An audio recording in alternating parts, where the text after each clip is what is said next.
Hello, I'm Aidan Whitney and this is my presentation on e-learning, panacea or placebo. E-learning is becoming a more popular way of administering education and training. So this presentation seeks to first define what e-learning is and then discern the extent to which e-learning is an effective method of education, as well as an overview of a piece of e-learning software I myself am familiar with. First of all, we need to establish what e-learning is. As you can see, Dr. Mark Bullen believes that this quote defines e-learning.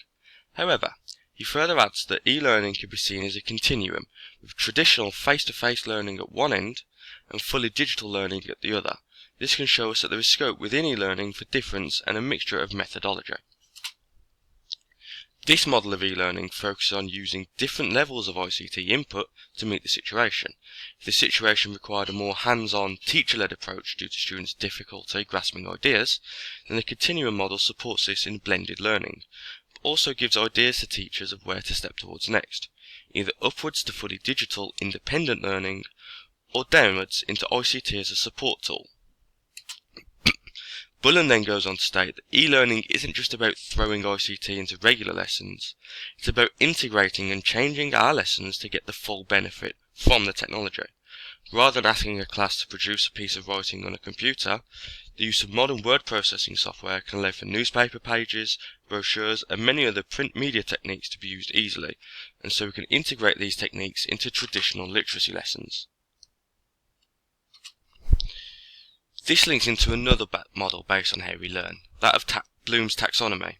This model tries to encourage students to take what they've learned and process it in different ways, based on better ways of thinking and processing what we take in.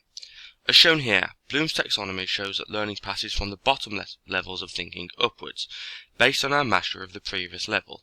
For instance, we cannot understand something if we can't remember it, we can't then apply it if we don't understand it, and so on.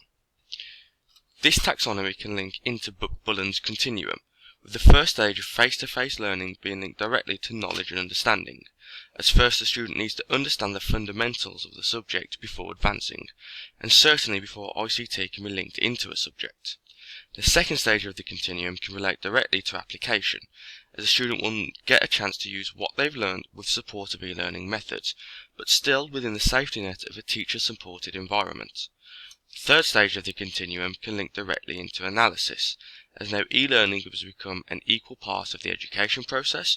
The student may be able to start recognizing patterns and norms and start to think about how their e-learning method is effective. The final part may link in directly with synthesis and evaluation, as the student may now be ready to use what they've learned to create their own ideas and evaluate the effectiveness of them without teacher support, as well as identifying how and where e-learning methods will be best used to support their learning. E-learning brings with it certain advantages, some of which can be seen as a key selling point when opting to use e-learning methods. One of the primary advantages is that not all students need to be sat in the same place at the same time. VoIP software allows for teachers to speaking to multiple students in different places, allowing a teacher in Wolverhampton to be educating students in China. This not only allows for education to be distributed globally, but can also allow subject specialists to directly communicate with students without having to constantly travel the world. For instance, a blacksmithing specialist in China can speak directly to a student in Brazil. This can fit into Bullen's continuum model, with a student being able to study anywhere, linking into fully online learning, but may first need a student to have already grasped the basics of their subject. E-learning also works around time constraints. People who may have different commitments can benefit more from e-learning by not having to be in the classroom at the allotted time, instead allowing them to access it at their convenience. For instance, if a task is set to be done on a particular day instead of a particular time slot, a person can complete it at the time of day that suits them best, which is likely to be different for each student. This helps make education more accessible. Suddenly not being able to get in the classroom from 9 to 5 every day doesn't hold students back, allowing them to maintain their other commitments. For instance, a parent would much rather be able to complete their education when their child is at school, and be able to spend the time after school with their child. This again can fit into Bullen's continuum, with a student being able to achieve blended learning when they can attend the classroom setting, but also able to continue to learn when unavailable by using an e-learning method.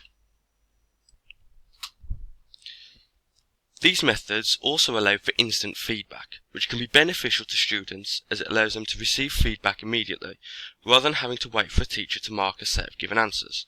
The computer can mark them immediately, allowing the student to see what they need to work on much quicker and prevent time being wasted.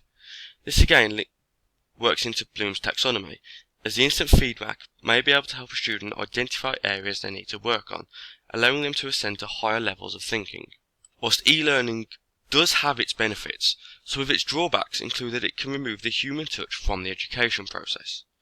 By removing the human touch, students don't have a guide to help learning be tailored to them, and so the e-learning system they are using may not be providing the help or guidance that students need to move from lower understanding of a subject to then applying and analysing its outcomes to achieve a higher thinking of the subject. Unfortunately, technical faults are also a commonplace within digital practices and can greatly hinder e-learning. If a teacher were to set a task, any number of things could go wrong, from computers not working to internet being available to the website being unavailable. All of these problems are absent from paper, pens and textbooks, and this could mean that planned e-learning activities grind to a halt, as technicians need to be called, and can lead to good lesson plans being abandoned in favour of using more traditional pen and paper methods to make up for the lack of computers being available. Another drawback to e-learning is that it lacks flexibility. Whilst the teacher can pause a lesson to take questions from students, e-learning methods can't.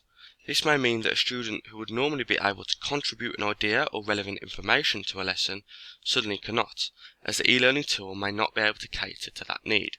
This can hinder the ideas put forward by Bloom's taxonomy, as a student may be progressing to higher levels of thinking, but the e-learning tool cannot identify or encourage it.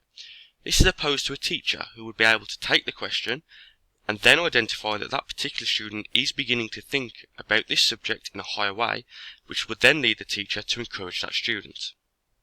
This piece of software is called Kahoot. This web program is used to administer class-based quizzes, where a teacher can set up a quiz and administer it to the class. The class use mobile devices, either their own or provided by the education provider, and an interactive whiteboard to answer the multiple choice questions. Each student receives the question at the same time, the question being displayed on the whiteboard, and their mobile device is used to answer the questions by answering from multiple choice questions. Their speed in answering the question, as well as a correct answer, generates a score out of 1000, and at the end of the quiz, the person with the most points can be seen as the winner as the leaderboard is displayed on the whiteboard. This software is very versatile.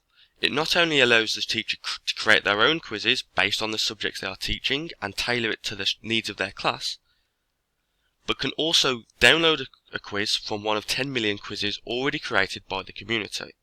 Whilst obviously some of those quizzes will be unusable in the classroom, as some are made purely for entertainment, a lot are created by teachers who allow their quizzes to be available publicly, which can then make this tool usable very quickly, with as little setup time as typing a search into a website and loading the quiz. I myself have first-hand experience in the setup of this software within the classroom, with it usually taking between 3 to 5 minutes to set up, as long as everybody has brought their own working devices. Kahoot also offers teachers a chance to go back and look at the results of any quiz they've previously launched, meaning every individual student's answers can be seen to each question for each quiz they've participated in. This can allow for a teacher to focus on individual students, seeing what they can or can't do. For instance, when launching a multiplication quiz, a teacher can then look at each student's results to see which times tables each student is strong in and which they need further work in. This can then allow them to further tailor their lessons to meet their students' needs better. If Kahoot is used often, this can also be used to create records, as all of the results can be accessed from the beginning to track progress. This is a very powerful way of tracking progress and identifying gaps in knowledge, whilst being administered in a colourful, fun way which children may be excited to use.